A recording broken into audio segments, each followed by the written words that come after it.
All right, welcome everybody to our professional development meeting today. We have our guest speaker, Josh Hofer. I hope I say that right. I think we kind of had a conversation whether the O is said. I'll let you fix that if you need to. But anyway, we'll introduce him here in a little bit. But we have just a couple announcements.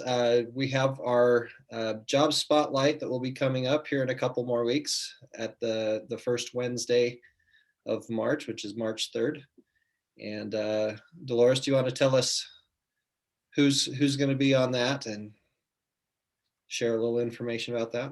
Yeah, so far we've got signed up Wilson Electronics. They do like high-end or specialty electronics for cell phones and radio towers and other things. And then we have .com Therapy, and they provide counseling services in schools in rural areas through video conferencing, and have other support staff positions available too. Excellent. All right, well, thank you.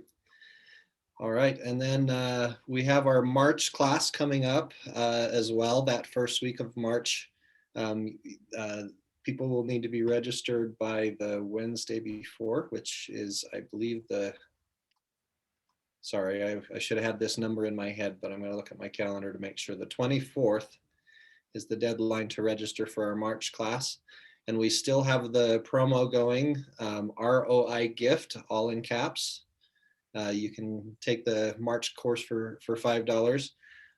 Most of you have already taken it, but we would love to have you invite your friends, your family, anybody that you know that is working remotely or would like to work remotely.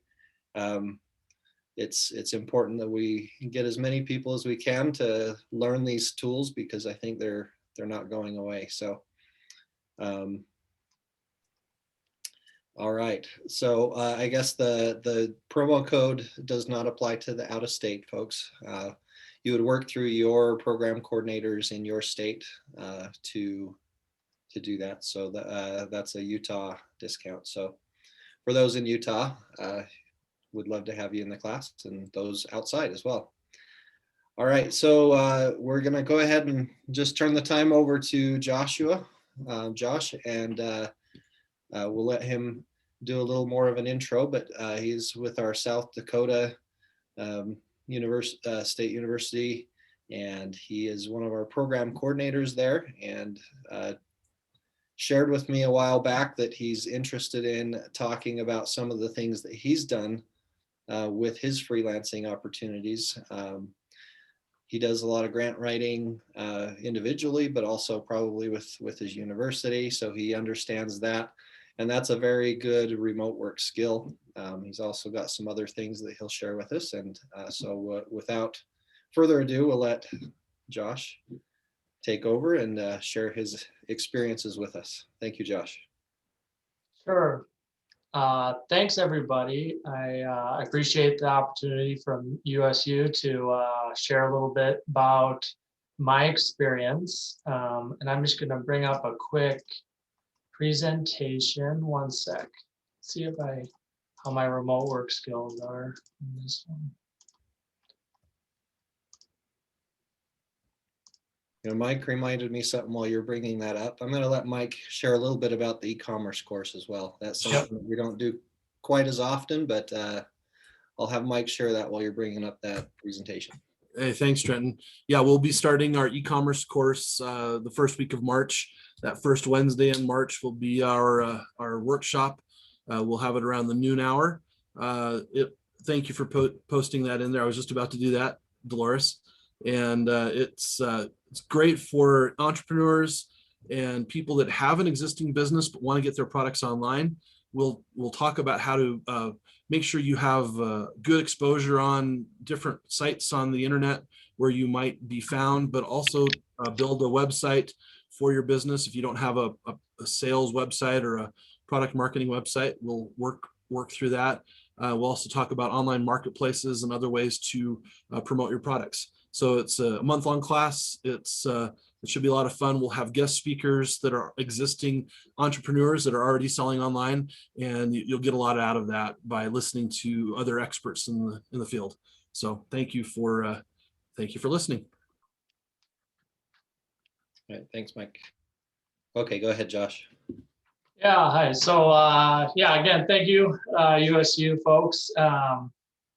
I appreciate the opportunity. I'm going to share a little bit about my story that has some, so this is going to be fairly casual. I have a presentation kind of to guide things along. We could go down some rabbit holes in various directions on grants or freelance or some of these platforms I'm going to talk about. But mainly, I have to say, I got my introduction to the remote work world through Hard Knocks and kind of learning by doing. And in retrospect, I would have loved to have a course like this to avoid some of the knocks, some of the tougher stuff in my 20s. I like to say my 20s were a struggle, but my 30s have so far been a lot better. But this is a story of how I was making things kind of work, coming back to a rural context. So Joshua Hofer, it is an O, sorry. Hofer, I'm a community vitality field specialist with the South Dakota State Extension office. We do things in creating places, empowering individuals, and strengthening businesses. And one of the things that we've brought on is the remote work program as a vessel through what USU is doing. And yeah, so let's just jump right in. And I will say a quick disclaimer.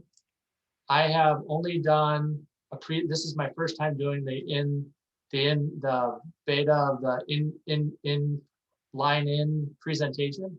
So if I'm bad at it, we'll switch to some other format. So, all right, so so I'm from rural South Dakota, southeast South Dakota. Grew up pretty rural. I'm 45 minutes, 30 minutes from the nearest stoplight. So I'm, for you rural folks, I'm pretty competitive on the out there stance. South Dakota's, it's just a state age, about 800,000 people. And when I was born, it was probably 700, 750. So we're a pretty rural state. I did my training. So I did my high school in South Dakota, and then I jumped to Indiana.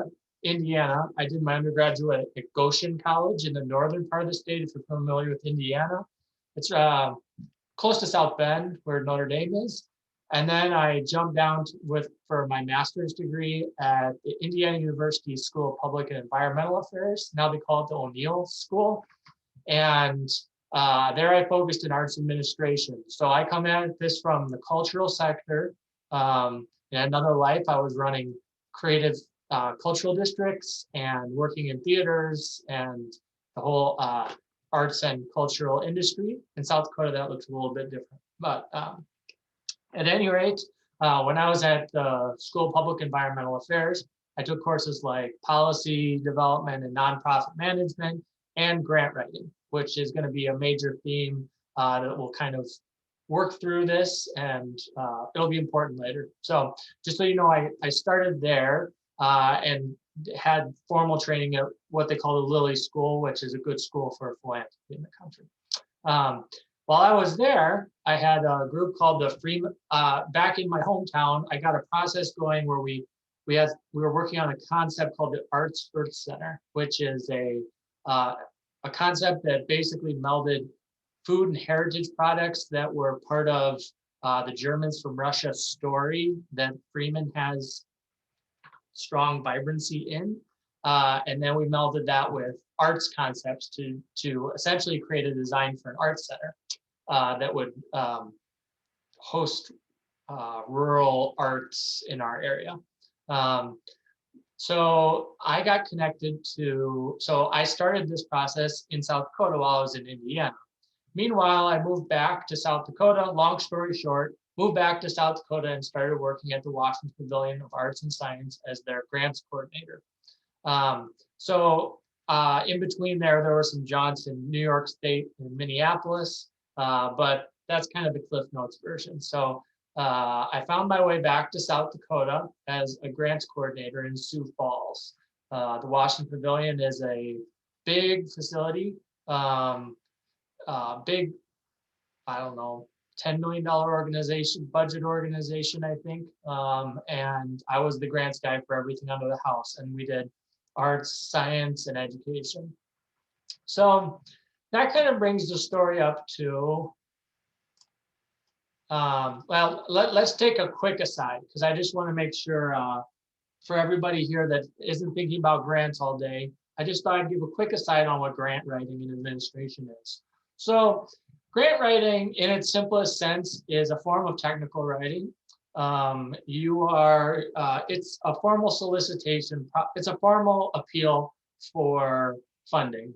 And there's really three groups that you can. This is the Cliff Notes version. If you want to take a grants writing course, we teach one too, so I'm sure USU has one too. So the Cliff Notes version is you get grants from foundations, business community, and the third one is government. And I would throw rich individuals under foundations. So rich people, businesses, and government is my quick overview for you. And essentially what grant writing is you're doing technical writing to create a very systematic appeal that your process or whatever you're asking for funding for can be viable and receive grant funding. So being a successful technical writer, having like a course in technical writing, or I mean, grant writing would be perfect, but technical writing, being a really polished, if you're English, if your native skills are really quite high, if you speak another language where you have technical writing level skills, that's just gold. And I mean, you should be freelance. I hope you're getting paid enough, because like if you're good at, like if you say I'm bang up job at German and I also speak English and I can do technical writing in both, I think grant writing, then there's definite demand for your skill set. The challenges of freelance grant writing, I would say that in general, it's not a creative. So I'm a creative person, and you might have guessed that from being in the arts. My general advice is that has gotten me in more trouble in my grant writing career than the creativity. It's always nice. It's nice to have creative people on board. Don't get me wrong. But grant writing is really a technical exercise to be very specific, exact, and provide logic models for someone to review and say that you will get funding. So it can be challenging. The other thing I would say is, generally speaking, the way I'll get into this more, but consultancy shops are pretty common. So you'll find shops that do like 30, 40 people in one shop. They'll take on grant jobs, and you can attach yourself to such people, to such organizations. And there's also a freelance grant writing community that I'll tell a little bit more about. But that's my Cliff Notes version of grants writing. Okay, so I'm going to boil this down again. So the impetus for me getting into the freelance space, frankly, was that I got hired in an organization that had me writing for grants and bringing in a whole bunch of money, and I was paid very poorly. So it just wasn't, the wage wasn't good. And I had these technical skills, and it happened that I was coming off some training and so forth. And the value I knew of freelance opportunities through just social connections. And I wasn't even close to what I knew I could get on the open market. So my connections brought me to something called the Val Ad Ag Development Center. And I knew somebody who was writing it's called Val Ad producer grants for the USDA. And these are super complicated in the grants world. USDA is up there. Department of Health is really high up there on complicated. NIH grants are kind of renowned in the space, National Institute for Health. So, but USDA, they have some pretty complex grants too, especially on the business side.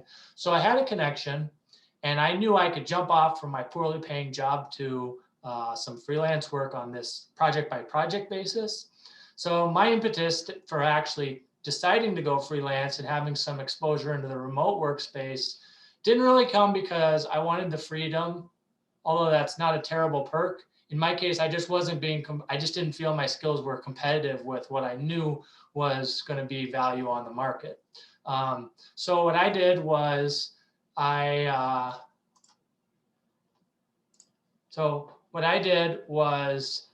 I decided to jump off and create an LLC. And let's see, yeah. So I'll jump back a slide. So I jumped off and took this contract on with to grant write for this organization, writing valid producer grants, which are, again, with the USDA. So I established an LLC and a separate bank account. And the reason you want to do that, for a couple of reasons, and they talk about this a little in the course, which is great. But generally speaking, if you delve in a little bit more and you have questions, just let me know. But the perks generally, quick summary is for taxes purposes, it can be simpler to kind of segment where your revenues are and where your expenses are and so forth if you have a separate LLC. As far as accountability, it can also be simpler to keep your personal life free of your business life. And so, for instance, if you got a check if my mom gave me a check for $100, if I was all in one bank account, well, then how would I distinguish that from, I might mistakenly call that business income when that was actually just a gift that really shouldn't have been credited to my business. So I think if I'm doing better at my business than I am, so all my evaluation processes are messed up. So generally speaking, it's just an accuracy and keeping it clean. So I guess I'm an advocate for creating your own business entity if you head down that road of a freelance model. I then built up the professional profile for grants work. So specific to grants, I built out the website, the LinkedIn, and determined marketing strategy. So I did, I figured out my cost model, and I got some grants contracts from freelance grant contract folks. And I started advertising myself on Facebook and LinkedIn and getting people aware of what I was doing. Okay, so this was a different way to work. And as you learn in this course, they do a nice job of this, kind of explaining this dynamic. But really, the way I viewed my life changing in that instance was it was more of a mosaic. It was somewhat of a more mosaic of work life rather than more of a streamlined model. So as you've kind of learned, you can have a lot of different priorities and a lot of different platforms that help you organize priorities for different parties, and it can be pretty complicated. So I always viewed my life in this phase as being more of a mosaic than anything else. Remote work, like you've seen, there are some quirks and there's new ways of learning to work. At the same time, a lot of the fundamentals, and they do a good job of this in the course as well, the fundamentals, frankly, still exist. So if you have technical skills, you're going to market those skills to a job. It's the same thing in the remote workspace. If you don't have skills, then you're going to be hard off to find a remote work, just the same as you are for a practical or in-place job. One other quirk that this allowed me to do was be more flexible so I could work on my placemaking project. So I mentioned that Arts Earth Center project earlier that I was involved with in Indiana. Well, we were successful, and the grant I wrote got $150,000 from the National Endowment for the Arts for that design of that art center. So coming back, I got to be involved with that. And then my family also farms. So in that way, I kind of rounded out the mosaic of my life in that instance, right? Yeah. Okay, so some initial comments. So I worked for this I went off and did this, I had this major contract for different projects with this organization, right? Writing these USDA grants. On the plus side, freedom, salary. I knew I was getting a contractor wage, which was well beyond what I was getting at the hourly wage, and allowed me to build new skills in the business space because I could use grant writing to then build into the business writing space and gain those skills. The bad, oversight and collaboration, generally speaking, the know-how of how to manage remote work employees, or even know that really you were handling a remote work employee, wasn't quite there. And so communication was a big challenge. And as you've learned in the course, that's a key part to managing good remote work relationships. So a word on grant gaining associations. So one thing I would endorse pretty highly if you are thinking about freelancing or doing remote work things is figuring out how to build associations and networks in your professional space. So in this instance, in the grant space, the Grant Professionals Association was probably the best one. I also joined my state Fundraising Professionals Association, and they have a national association, and then they tend to have state chapters. So that was another one that I joined. This one was more helpful. The Grant Professionals Association was more helpful. One thing you'll find is if you can get into a good association, many associations will offer tertiary or secondary benefits that will help you find jobs, even beyond just joining the association. So in this case, they gave access to Grant Station, which if you want to get into the grants biz is a good basic tool to kind of know about. And Grant Station is just a big database that they charge a fee for, and you can find a whole bunch of grants. There's other ones too. Grant Watch is one that I would maybe mention. The Foundation Directory, FDO, and I was just reading, I wasn't aware of this, but the Foundation Directory Organization and GuideStar got together and made like a combo website. So it used to be in the olden days when I was a child, the GuideStar and then the Foundation Directory offered a separate service. So maybe look into that, but the Foundation Directory is the top, I would say that's the top foundation service. It's expensive though. It has a monthly $40-50 a month. The other place to look for grants, just on a real simple level, is grants.gov. So I mentioned, think businesses, individuals, and governments, right? Those are the kind of the areas, businesses, foundations, governments, but rich people fall in that foundations, right? Well, grants.gov is really useful as far as finding all the federal, especially federal opportunities. And it's just good to be cognizant. It's not that easy a platform to really navigate around, and you're going to need a little know-how just to kind of process what you're seeing. But if you want to start getting some exposure to where grants are even generally available, it's not a terrible spot to look either. The nice thing about grants.gov is no cost. So you can look to your heart's desire. Okay, so on the note of associations, like I said, I endorse the whole joining professional associations to building out your network, because you got to realize that you know, in a normal job, you're going to be building associations that your business had with the larger community. Well, if you're freelancing, you kind of lose that. And that's bad on a number of levels. Number one, community. You're going to, I mean, just in general, you're exposed to less people. So if you're an extroverted person, I'm pretty extroverted, it's not great. Number two, you're not building business connections in the same way. So that's another good reason to just start joining, figuring out what professional association is reputable, and then joining them even just to keep building that network.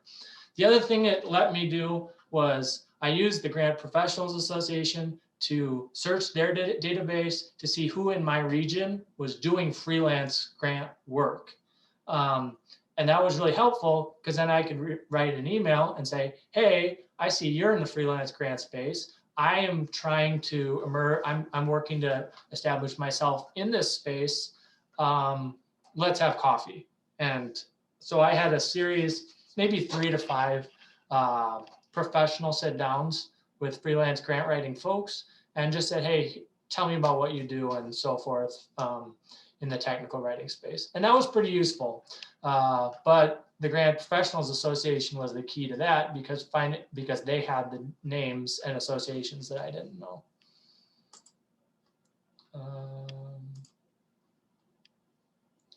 Okay, so oh, I changed my view. How did I do that? Okay. Well, anyway, so rounding out the whole, so I had the major contract, right, through the USDA for the USDA programs, but I needed more grants work. So one platform that I did use quite a bit that you do hear about in this course is Flex Jobs. Okay, so I would say Flex Jobs was a good tool. There's a lot of good opportunities. The trick was fishing out the bad opportunities from the good opportunities. Which ones are quality and which ones aren't so good. Okay, so I had three jobs here, and I spoiled it. I already showed which one I thought was good. But I just want to go quickly through what my thought process was in figuring out what a good grants job was versus a bad grants job. So in the first one, it said full-time, blah, blah, blah, blah, blah, all good stuff, but then project due in April 2021. So one thing I found interesting, and I think this will apply to other sectors, but specifically for the grants job, stuff on short notice, if it was due in April now, it's a bit of a warning signal because short notice grants jobs can take a long time. They're kind of long form projects, can be scary. So people putting in applications last minute always was a bad tip off for me, and I got really scared. The last one, oh yeah, so emerging ventures were always interesting to me in the grant space because you don't, a refined eye in understanding the grants world will know that grants are just a portion of any successful fundraising portfolio or business plan. And if you come in, some entrepreneurs I'd find would get on to Flex Jobs, and they would ask, they would be clearly trying to fund their organization or idea through grants as a business plan. And that's a kind of a scary proposition. Grants can be the origin for businesses and be a good start. But generally speaking, if I got the sense that that was their business plan, I got kind of skittish too.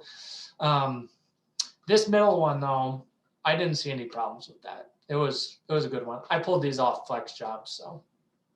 My general advice, and I don't know, Utah State folks might tell you different, but my general advice is if you are interested in a sector and you can't go and you go on Flex Jobs, and if you can't tell the difference between a good job and a bad job,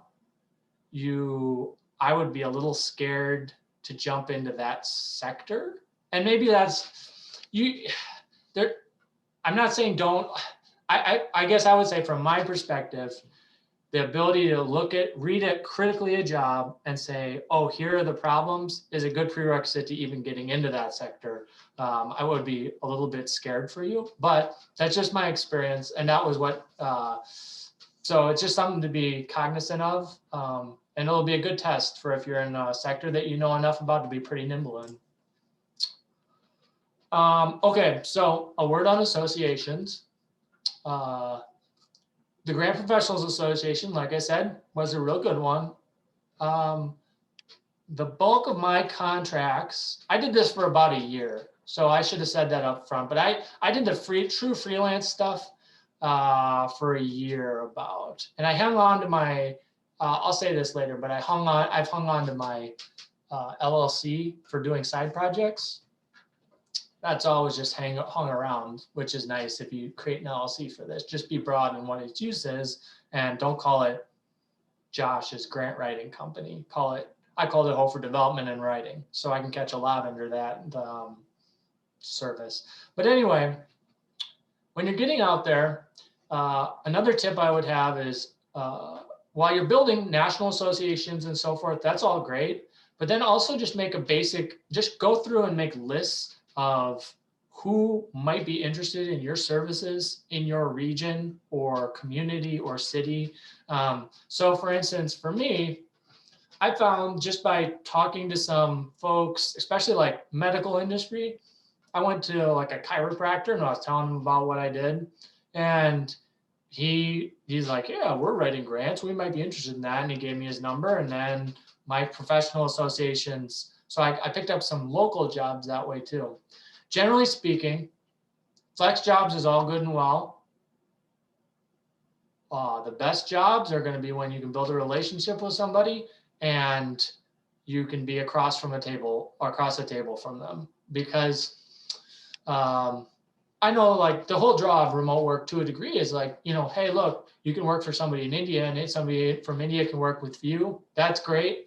But still, in a perfect world, those ways to build relationships and have heart-to-heart conversations about important things is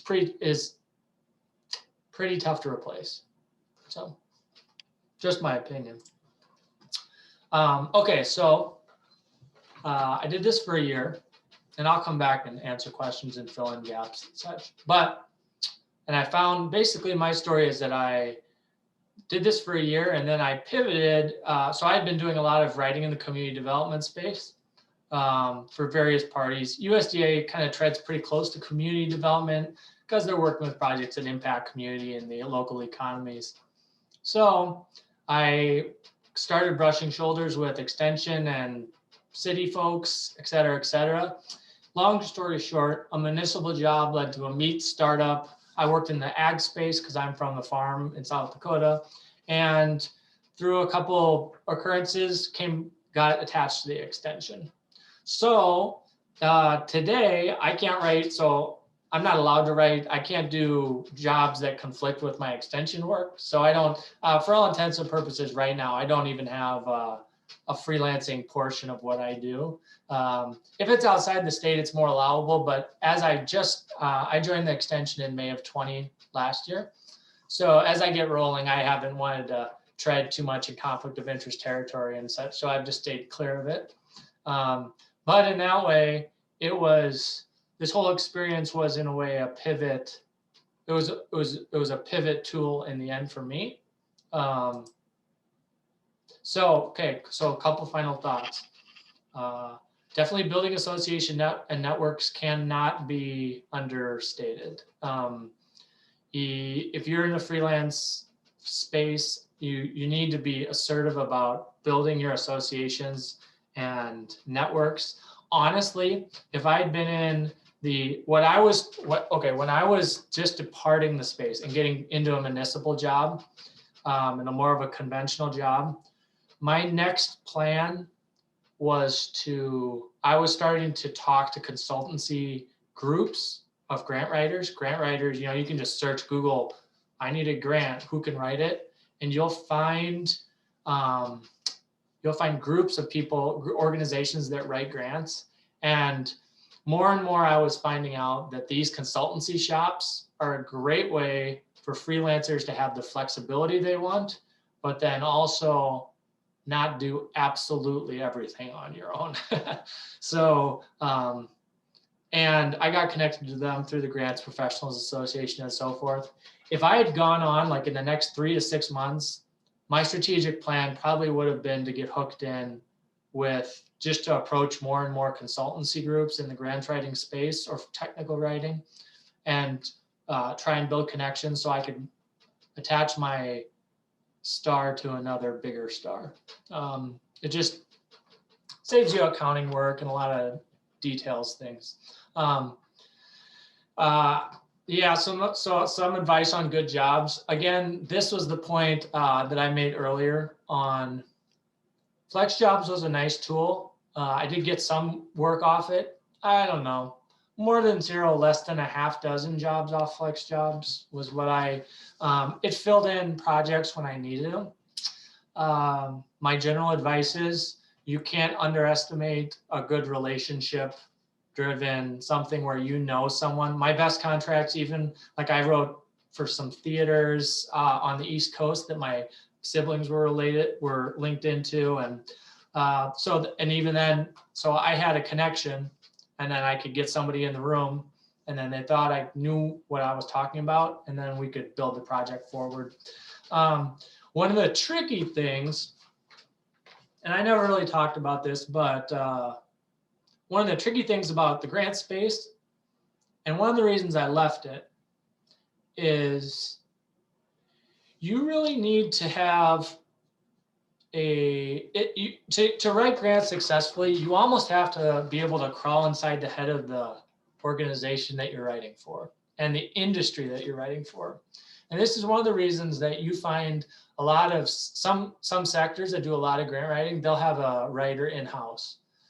And the reason you'd want one in-house is all that knowledge and information dump doesn't have to happen to a freelancer. So one of the things that's real tough about freelance grant writing, it pays, I mean, I thought it pays good, it's technical work, so you're gonna get a wage, but it's really hard to be nimble enough to just insert your brain in a different industry. Like if I would take on healthcare, like I never wrote healthcare grants because I didn't have a healthcare background. Well, you almost need some kind of sector expertise, or it's pretty difficult to jump around industries and then get in the heads of organizations without a lot of experience doing that, or the support of a staff that can help you process those industry differences. It's pretty tough. My general advice for freelance grant writing is it's hard, it's technical, and yeah, it's no joke. So that is what it is. You know, I didn't want my life to be in the grant writing space. It was really a tool as I kind of found my way back into South Dakota. And it worked to a degree in that it found me into positions back in my home state and allowed me to establish the kind of relationships and infrastructure that I needed to build so that in my 30s, then hopefully I was continuing to build those social relationships and infrastructure in my own life. So, yeah. So that's all I've got for today. I know I covered a bunch of stuff, and a lot of this, I just kind of popped right through a bunch of topics. So I'd encourage, I'll check chat for questions, and then I'd encourage anybody to have questions. I enjoy helping and coaching people and organizations and businesses. So if you think that something I've said jives with you, feel free to reach out. Even though I'm with the South Dakota State Extension, you'll find that a lot of extensions can be pretty colloquial and friendly in our missions to support our populations. So I'm happy to be a contact if you wanted to be, if you want to reach out. Joshua, I have a question. Sure. As a freelancer, did you always, were you always responsible for all the business aspects of what you're doing, your taxes and everything else, or did you ever become a W-2 employee of any of your clients or through any of your associations? Yeah, so both. So I did my own. Okay, so yeah, this is good. I didn't have a slide on this. Thank you. The big contract that I talked about that supplied me early on, that one I was a W-2. But I did have jobs throughout for my LLC where I was just essentially, so I was an employee in that instance, and then I was a contract employee in other instances.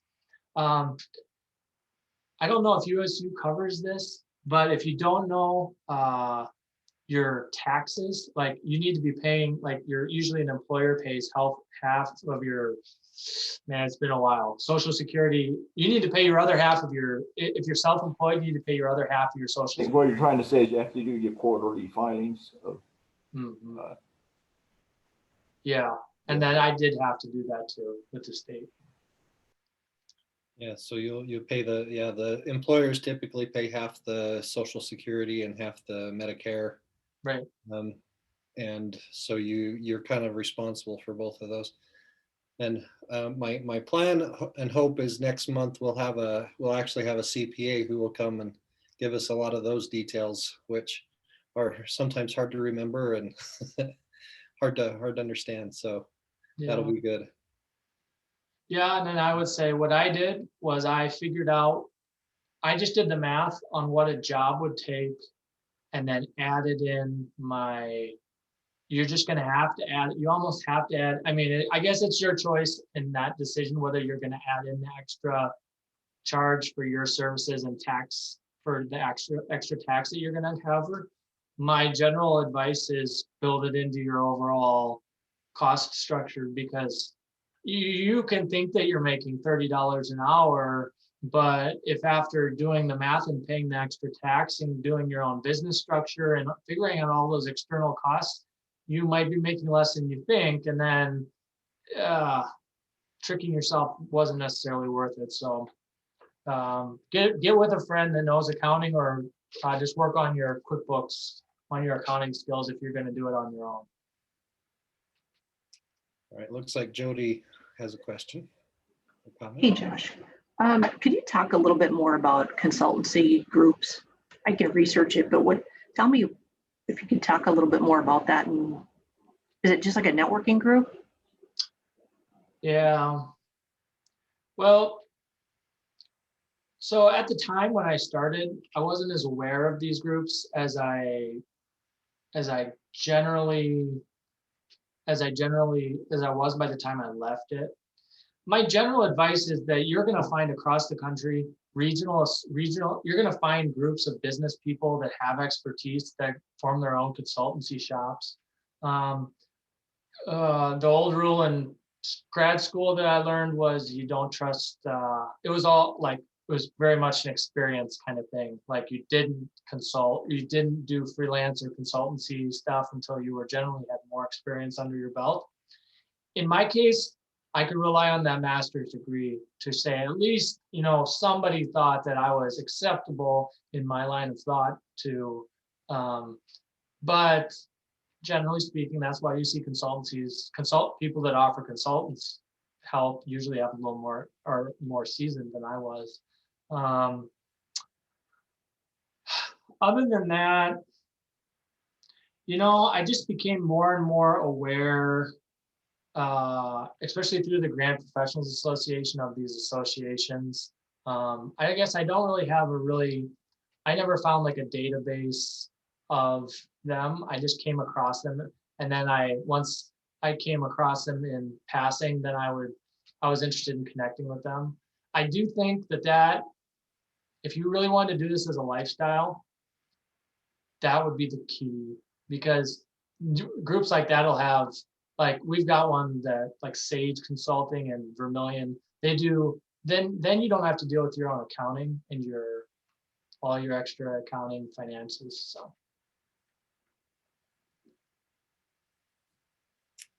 All right. And then let's see, I didn't see any other questions in the chat, but I posted one myself.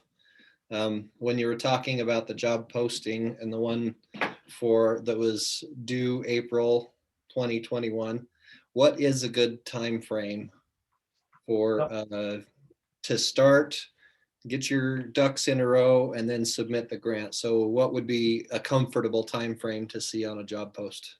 So Diane, my general answer is it depends a lot, unfortunately. So I guess so grants can range from like a couple pages of an application, or even a page in application, and that you can get in an afternoon, to the really nasty ones that I mentioned, like NIH, which is National Institute for Health, the National Science Foundation, NSF is another big one that I haven't really dabbled a whole ton in. I was on the USDA and the National Endowment for the Arts side. But with those grants, for a federal grant, federal kind of has its own bar in complication and such.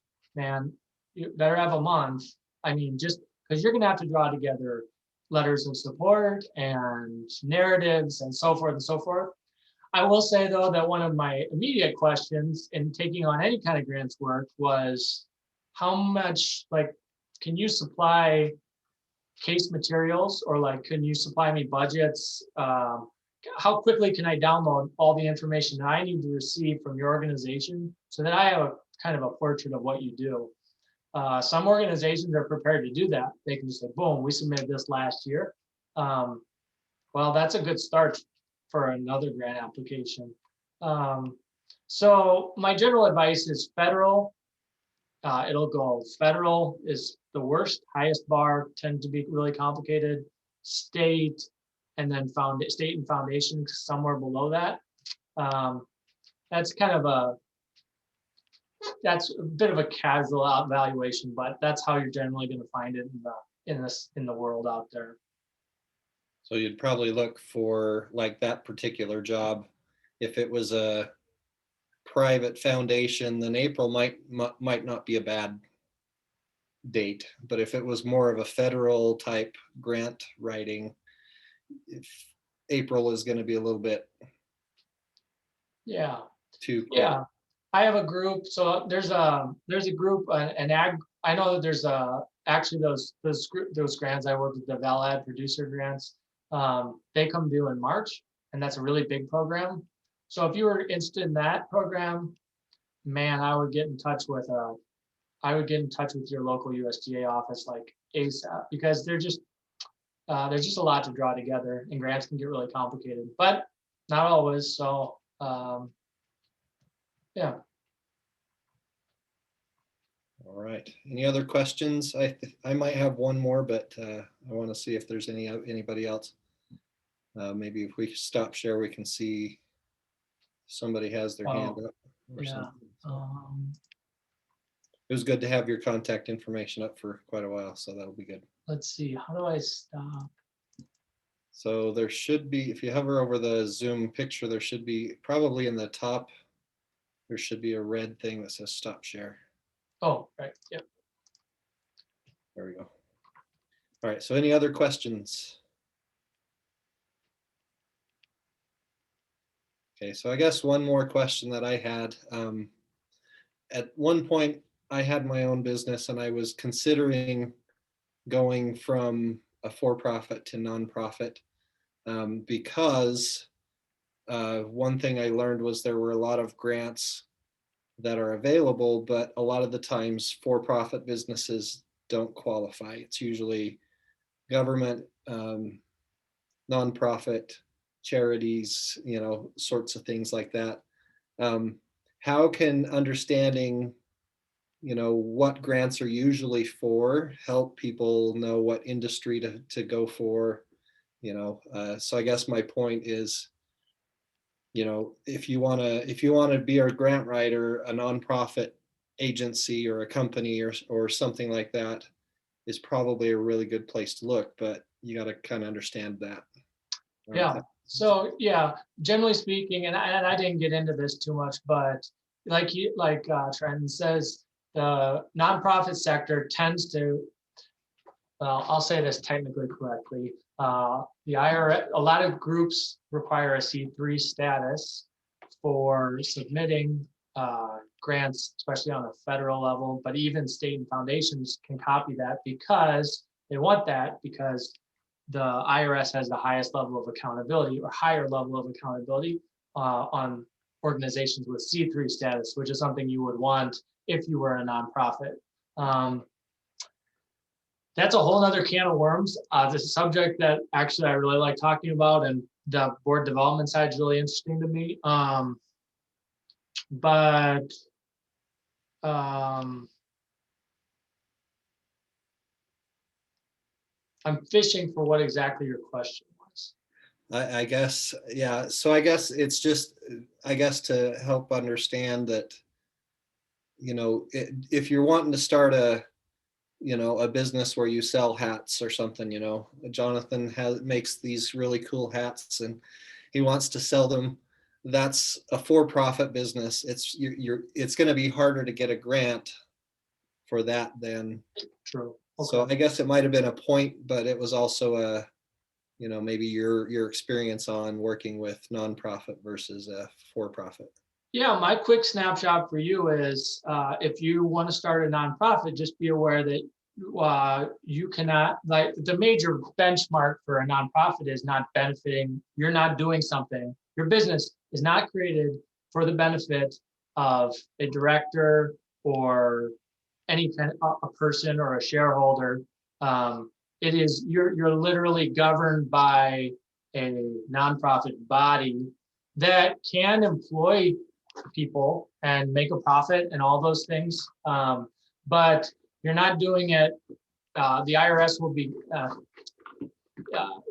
you need to be careful that you're not creating a nonprofit for the benefit of any one individual. That'll be the major bar. So if you think your business could spin off into something governed by a board, it'll be a twisted path, but it can, it could happen. But that's kind of the governing principle.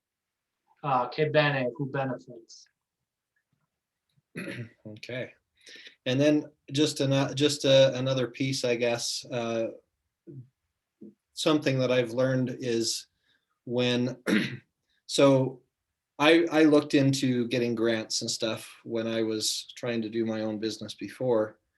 And one thing that you can do if your product or services fit within a government realm or could be used by a government entity or a nonprofit entity or something like that, partnering with that agency to do the grants is something that could be possible. It's the, you would have to have a government contract or a contract with an entity that would qualify to be able to do that. And that was kind of just an experience that I'd had myself. But definitely talk to your lawyer, talk to your accountant, talk to somebody who has a lot of experience with grant writing before you start trying to delve into those things. But those are just some of the options and thoughts that I've had about that. Do you have any? Yeah, I'm trying to think, like, I'm trying to put a practical example out. Like, okay, so you mentioned the hats. Like, if you had a company for hats and there was a nonprofit that had the mission of creating headgear for a certain population and creating education opportunities around that population, you could say, hey, and it's called a fiscal sponsorship, often is what they call it. And they'll basically like, you Trenton's company, the hat company doesn't have C3 status, but you might have a route to be, have them fiscally sponsor your application. So they essentially use your C3 status, or you can come on as a contractor underneath their application, which maybe be more common. So fiscal sponsorships are a thing. That gets a little more technical and tricky. And like you said, you might be in lawyer territory just to make sure that you're, above board and everything. But that is a route. And yeah, so all true. Okay, excellent. Very good. All right. Any other comments or questions? Okay, well, thank you, Josh, for your time today and your preparation and the experience. We get a lot of people asking about grant writing and grants and things like that, especially when they're trying to start their own business. And so understanding some of that process is very important for freelancing and entrepreneurship, and even, getting a W-2 job. So thank you for your experience, and we'll see you all at our next Jobs Spotlight meeting. No problem. Thanks, everybody. All right, thanks, Josh.